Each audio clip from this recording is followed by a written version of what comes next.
ଆଜି ମାର୍ଚ୍ଚ 20 ତାରିଖ। ଓଡ଼ିଆବାସୀଙ୍କର ପ୍ରାଣ ପ୍ରିୟ ପଖାଳ ଦିବସର ହାର୍ଦ୍ଦିକ ଅଭିନନ୍ଦନ। ଆପଣମାନେ ଆଜି ପଖାଳ ଖାଉଛନ୍ତି ତ?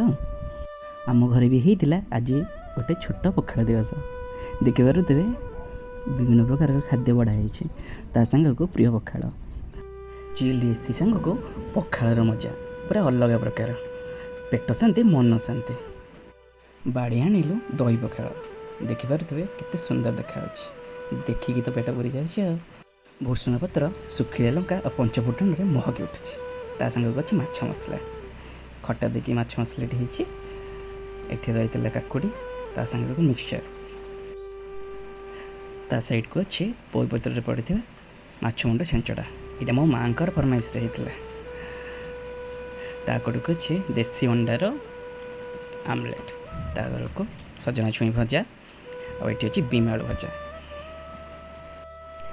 ତା ସାଇଡ଼କୁ ଅଛି ସମସ୍ତଙ୍କ ପାଟିରୁ ଲାଳ ବୋହିବାର ପଦାର୍ଥ ଆମ୍ବୁଲ ଝୋଳ।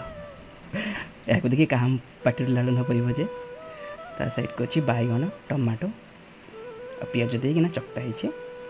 ଏଠି ଅଛି ଭଜା ବଢ଼ି, ତା ସାଙ୍ଗ ପୋଟଳ ଭଜା, ତା ସାଇଡ଼୍କି ଆଳୁ ଭର୍ତ୍ତା।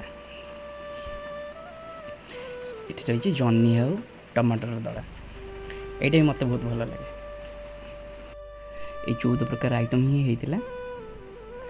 ଫାଷ୍ଟ ଦେଖିକିନା ମନେ ପଡ଼ିଗଲା, ଭାବିଥିଲି ସବୁ ଖାଇପାରିବି ତ, ବାସ୍ ଲୋଭ ସମ୍ଭାଳି ପାରିଲିନି ଆଉ ବସିଗଲି ଖାଇବା ପାଖରେ। ସମସ୍ତେ ମିଶିକି ଆମେ ଖାଇଲୁ। ବାସ୍ ମୋର କିଛି ଜଣ ଭଲ ସାଙ୍ଗମାନଙ୍କ ଫରମାଇଶରେ ଏ ଭିଡ଼ିଓଟି ପକାଏ ସବୁ ବର୍ଷ।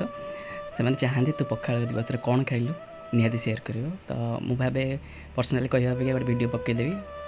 ଆଉ ସତ କହିବାକୁ ଗଲେ ଆଜି ବି ମେସେଜ୍ ମୋତେ ବହୁତ ଆସି ସାରିଲାଣି, ତ ପଖାଳ ଦିବସ ଭିଡ଼ିଓ କୁଆଡ଼େ ଗଲା। ତ ଏଇ ମୋ ପଖାଳ ଦିବସ। ଆଉ ଆପଣମାନେ ବି କ'ଣ ଖାଇଲେ ଆଜି କମେଣ୍ଟରେ ନିହାତି ଜଣାଇବେ।